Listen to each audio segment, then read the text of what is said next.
हाय, very good morning everyone. Madhya Pradesh daily current affair में आज हम बात करेंगे 6 और 7 फरवरी की सभी महत्वपूर्ण करंट अफेयर्स के बारे में। तो आइए शुरू करते हैं। हमारा पहला क्वेश्चन है कि देश की पहली चिकित्सा छात्र बीमा योजना किस प्रदेश के द्वारा शुरू की जाएगी? इसका सही आंसर है आपका मध्य प्रदेश। किस प्रदेश के द्वारा? तो डी ऑप्शन आपका मध्य प्रदेश। अब देखिए, ये देश की ऐसी पहली चिकित्सा छात्र बीमा योजना है, मतलब ऐसी पहली योजना है जहां पर चिकित्सा क्षेत्र में अध्ययन करने वाले छात्रों को बीमा प्रदान किया जाएगा। उनके मतलब किसी दुर्घटना के थ्रू या किसी और चीज में अगर उनके अध्ययन के दौरान उनको कुछ होता है तो उनको बीमा प्रदान किया जाएगा। देखिए, इस योजना में क्या घोषणा की गई है कि जो आपके शासकीय या स्वशासी चिकित्सा संस्थान है, दंत चिकित्सा संस्थान है या नर्सिंग महाविद्यालय हैं, पैरामेडिकल संस्थान है, वहाँ पर पढ़ रहे शिक्षा छात्रों को उनकी पढ़ाई के दौरान स्वास्थ्य बीमा और व्यक्तिगत दुर्घटना बीमा, किस तरीके के दो बीमा है? स्वास्थ्य बीमा उनकी, मतलब जैसे हेल्थ, अब जैसे अभी आपका कोरोना वायरस वाला काम चला तो इसमें जैसे डॉक्टर वगैरह हैं या जो काम करने वाले नर्स वगैरह हैं, तो इनको भी वायरस फैलने का खतरा होता है। तो इन सब चीज़ों को ध्यान में रखते हुए आगे अगर ऐसी कोई परिस्थिति उत्पन्न होती है तो वहाँ पर हमारे डॉक्टर्स को और जो मेडिकल वर्कर्स हैं उनको स्वास्थ्य बीमा और व्यक्तिगत दुर्घटना बीमा देने की ये योजना बनाई गई है। इस योजना में क्या होगा कि उनको जो पूरी पढ़ाई के दौरान राज्य सरकार के द्वारा बीमा प्रदान किया जाएगा और जो आर्थिक वार्षिक प्रीमियम है, जो वार्षिक प्रीमियम होगा उनका, वो महाविद्यालय के द्वारा वहन किया जाएगा। पॉइंट क्लियर है? ये इतने इंपॉर्टेंट पॉइंट नहीं है, मेन पॉइंट ये है कि देश की पहली चिकित्सा छात्र बीमा योजना, चिकित्सा छात्र बीमा योजना किस प्रदेश के द्वारा शुरू की गई है? तो इसका आंसर है आपका मध्य प्रदेश के द्वारा। ये इंपॉर्टेंट फैक्ट आपको याद होना चाहिए। नेक्स्ट क्वेश्चन की तरफ चलें। नेक्स्ट क्वेश्चन से पहले बात कर लेते हैं। अब यहाँ पर चिकित्सा शिक्षा की बात आई है तो थोड़ा सा स्टैटिक जीके की अगर बात करें चिकित्सा शिक्षा से रिलेटेड, तो जो हमारा पहला फैक्ट है वो देखिए कि हमारे मध्य प्रदेश में जो चिकित्सा से संबंधित शिक्षा का शुभारंभ जो हुआ है वो हुआ है हमारा 1981 में लोक स्वास्थ्य एवं परिवार कल्याण विभाग के द्वारा। कब हुआ है? 1981 में। ये ईयर याद रखना बहुत जरूरी है। तो मध्य प्रदेश में अगर हम बात करें चिकित्सा शिक्षा की शुरुआत की तो वो 1981 में हुई है। और किसके द्वारा हुई है? तो वो हुई है आपकी लोक स्वास्थ्य एवं परिवार कल्याण विभाग के द्वारा। अब बात कर लेते हैं कि चिकित्सा शिक्षा से जुड़े हुए कुछ महाविद्यालयों के बारे में। तो देखिए, मध्य प्रदेश का पहला जो आपका चिकित्सा महाविद्यालय था वो था आपका गजरा राजे चिकित्सा महाविद्यालय, जिसकी स्थापना ग्वालियर शहर में 1946 में हुई थी। ये बहुत इंपॉर्टेंट फैक्ट है, ये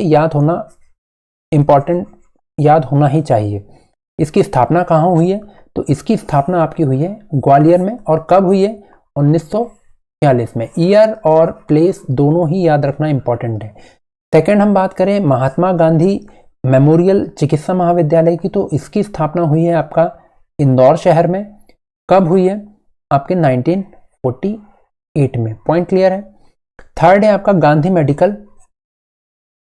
कॉलेज या गांधी चिकित्सा महाविद्यालय। अब देखिए, यहाँ कंफ्यूज नहीं होना है, महात्मा गांधी मेमोरियल चिकित्सा महाविद्यालय और ये सिंपल गांधी चिकित्सा महाविद्यालय। ठीक है, तो ये आपका भोपाल में स्थित है गांधी मेडिकल कॉलेज, जिसकी स्थापना 1955 में हुई है। और 1955 में ही जबलपुर शहर में आपका जो एक मेडिकल कॉलेज स्थापित हुआ जिसका नाम है नेताजी सुभाष चंद्र बोस चिकित्सा महाविद्यालय। ठीक है, तो 1955 में दो चिकित्सा महाविद्यालय की स्थापना हुई है, एक भोपाल में और एक जबलपुर में। और अगर हम प्रथम चिकित्सा महाविद्यालय की बात करें कि सबसे पहला चिकित्सा महाविद्यालय मध्य प्रदेश का कौन सा है, तो वो है आपका गजरा राजे चिकित्सा महाविद्यालय, जिसकी स्थापना ग्वालियर में हुई है। अब हम बात करें कि आयुर्वेद कॉलेज की, कि आयुर्वेद कॉलेज कहाँ पर है, तो देखिए सबसे पहला आयुर्वेद कॉलेज आपका खुला था ग्वालियर शहर में 1916 में। ठीक है, ईयर इंपॉर्टेंट है बहुत ज़्यादा। 1916 में ये कई बार पूछा गया है कि आयुर्वेद कॉलेज की स्थापना सर्वप्रथम मध्य प्रदेश में कब हुई है। ठीक है, ये प्रथम आयुर्वेद कॉलेज है, तो इसकी स्थापना कब हुई है? आपके ग्वालियर शहर में 1916 में। अब इसके बाद हम बात करते हैं यूनानी चिकित्सा महाविद्यालय की। देखिए यूनानी चिकित्सा पद्धति जो है वो यूनान शहर से हमारे देश में आई है। उस समय जब यूनान आक्रमण हुए तो वहाँ से जो लोग हमारे देश में आए तो उन्होंने अपनी चिकित्सा पद्धति को यहाँ पर भी उपयोग किया और यहाँ के लोगों ने उस चिकित्सा पद्धति को एडॉप्ट कर लिया। तो वो चिकित्सा पद्धति आज तक चली आ रही है। तो यूनानी चिकित्सा पद्धति से संबंधित जो आपका चिकित्सा महाविद्यालय है उसकी स्थापना आपकी हुई है 1962 में बुरहानपुर शहर में। ठीक है, तो बुरहानपुर जिले में आपका यूनानी चिकित्सा महाविद्यालय, ये आपको याद होना बहुत जरूरी है। कहाँ पर है? तो बुरहानपुर में। ठीक है, और स्थापना की बात करें तो कब हुआ है? 1961 में उसकी स्थापना बुरहानपुर में की गई है।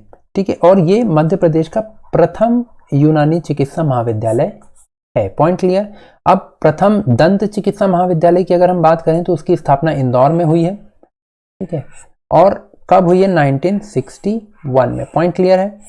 ईयर आपको ये 4 चीजों की ईयर याद रखना बहुत इंपॉर्टेंट है। 1946 पहला मेडिकल कॉलेज या चिकित्सा महाविद्यालय, 1916 पहला आयुर्वेदिक कॉलेज ग्वालियर शहर में, 1962 यूनानी महाविद्यालय बुरहानपुर जिले में, और प्रथम दंत चिकित्सा महाविद्यालय इंदौर जिले में 1961, और 1981 में चिकित्सा शिक्षा का शुभारंभ मध्य प्रदेश में हुआ था। किसके द्वारा? लोक स्वास्थ्य एवं परिवार कल्याण विभाग के द्वारा।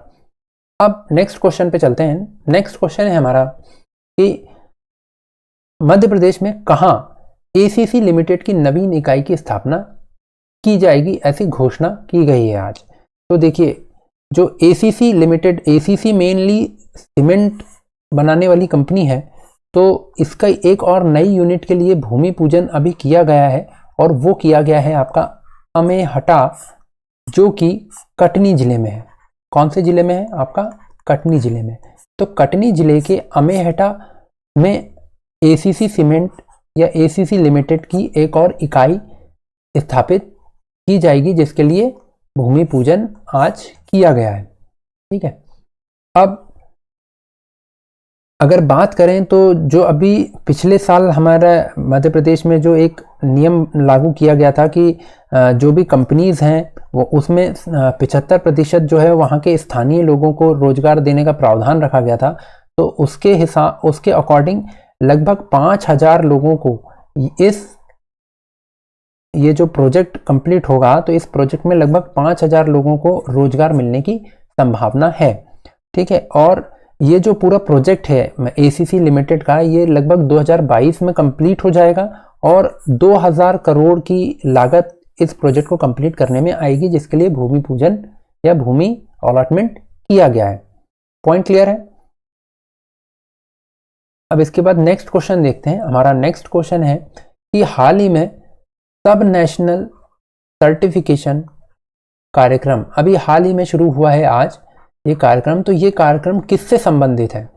तो देखिए इस कार्यक्रम का संबंध है आपका ऑप्शन सी, टीबी हारेगा भारत जीतेगा अभियान के तहत।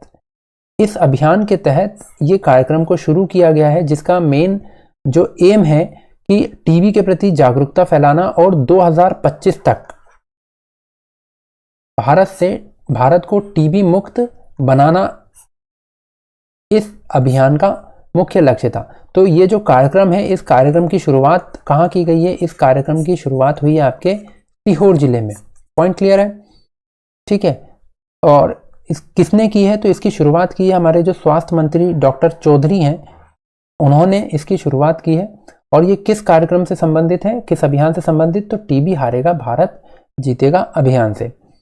अब इसमें क्या होगा कि उनको मतलब लोगों को जिनको भी हल्का सिम्टम्स लगते हैं या होने मतलब ऐसा कुछ है, तो उनका निःशुल्क जांच की जाएगी, उपचार उपलब्ध कराया जाएगा उनको। साथ ही साथ उनको आर्थिक सहायता के रूप में 500 रुपये प्रति माह दिया जाएगा, जिनका इलाज हो रहा है वो आहार के लिए। क्योंकि इसमें क्या होता है कि जब इलाज के दौरान जो मरीज होता है उसको अस्पताल में आइसोलेशन में रहना पड़ता है।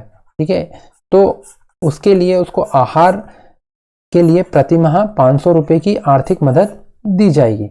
अब यहाँ पर बात आई है आपके टीबी की, तो देखिए टीबी के बारे में बात कर लेते हैं। तो टीबी के बारे में अगर बात करें तो देखिए, टीबी का फुल फॉर्म होता है आपका tuberculosis bacillus. T for tuberculosis, B for bacillus. और टीबी के और भी नाम अलग अलग हैं, जैसे तपेदिक, यक्ष्मा और क्षय रोग। क्षय रोग के नाम से भी टीबी को जाना जाता है, तपेदिक या यक्ष्मा। ठीक है। और ये टीबी जो है मेनली शरीर के फेफड़े को अफेक्ट करता है। हालांकि ये शरीर के दूसरे भी भागों को नुकसान पहुंचाता है, लेकिन सबसे ज़्यादा ये मनुष्य के फेफड़ों को अफेक्ट करता है। साथ ही साथ ये टीबी जो है वो एक बैक्टीरिया जनित बीमारी है। ठीक है। किसके कारण होती है ये? तो ये होती है आपके बैक्टीरिया के कारण। ठीक है। ये भी एक स्टैटिक क्वेश्चन बनेगा कि टीबी किसके कारण फैलता है? तो ये आपके बैक्टीरिया के कारण होता है, और उस बैक्टीरिया का नाम है आपका माइक्रोबैक्टीरियम। क्लियर है? क्या नाम है? माइक्रोबैक्टीरियम। ये बहुत इंपॉर्टेंट है। सारे फैक्ट जो है स्टैटिक जीके वाले, ये आपको याद रखने हैं इतने। इसके बाद नेक्स्ट हमारा पॉइंट है कि हाल ही में श्री बंसी कौल का निधन हुआ, वह किस क्षेत्र से संबंधित है? तो देखिए, बंसी कौल जो हैं, इनका संबंध है रंग कर्म से। किससे है? तो इसका सही आंसर हुआ आपका ऑप्शन ए, रंग कर्म से इनका संबंध है। रंग कर्म मतलब थिएटर आर्टिस्ट हैं ये। ठीक है। अब अगर हम बात करें श्री कौल जी के बारे में, तो देखिए, इनका जन्म जो है वो जम्मू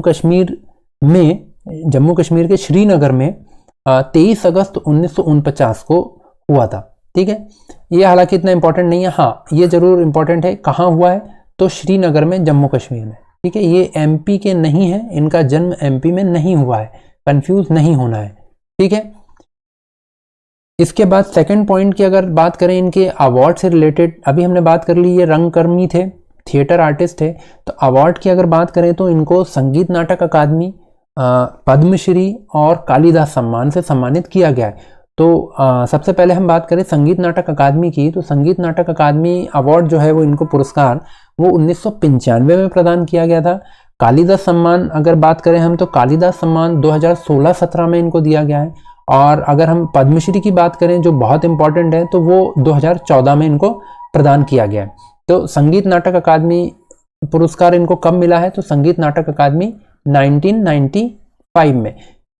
पद्मश्री की अगर हम बात करें तो पद्मश्री मिला है इनको 2014 में। वेरी इंपॉर्टेंट, ये याद रखना बहुत जरूरी है। ठीक है। पद्मश्री अभी हाल के एग्जामों में, जैसे मार्च में पुलिस वगैरह का एग्जाम होगा, तो उसमें ये क्वेश्चन पूछने की संभावना पूरी है। ठीक है। इसके बाद कालिदास सम्मान की बात करें 2016-17 में। ठीक है। पॉइंट क्लियर है? तो ये तीनों अवार्ड आपको याद रखने हैं माइंड में। इसके बाद अगर हम बात करें कि ये मध्य प्रदेश के लिए कैसे इंपॉर्टेंट हो जाता है ये करंट अफेयर, तो देखिए, श्री बंसी कौल ने 1984 में भोपाल में एक थिएटर इंस्टीट्यूट और थिएटर ग्रुप की स्थापना की थी, जिसका नाम उन्होंने रखा था रंग विदूषक। ठीक है। तो कहां पर की थी इसकी स्थापना? इसकी स्थापना की गई है भोपाल में। ठीक है। और इसीलिए ये मध्य प्रदेश के लिए एक इंपॉर्टेंट करंट अफेयर हो जाता है। क्लियर है पॉइंट? तो भोपाल शहर में इन्होंने एक थिएटर ग्रुप और थिएटर इंस्टीट्यूट की स्थापना की है, जिसका नाम क्या रखा था? नाम रखा था रंग विदूषक। नाम आपको बिल्कुल याद हो जाना चाहिए। क्या नाम रखा था? रंग विदूषक। और कब की थी इसकी स्थापना? 1984 में। और कहां पर की थी? तो भोपाल शहर में। ठीक है। पॉइंट क्लियर रहेगा। रंग विदूषक। श्री कौल किससे संबंधित है? श्री बंसी कौल। तो श्री बंसी कौल का संबंध है, थिएटर आर्टिस्ट हैं ये, रंग कर्म से इनका संबंध है। इतना पॉइंट क्लियर है? चलिए, आज का सेशन यहीं खत्म करते हैं। अगर आपको वीडियो पसंद आ रहा है तो प्लीज़, अगर आपके हेल्पफुल है तो लाइक कीजिए, शेयर कीजिए, और अगर आपके जो फ्रेंड्स वगैरह हैं तो उनको आप शेयर कीजिए। चलिए, आज का सेशन ख़त्म करते हैं यहीं। Thank you.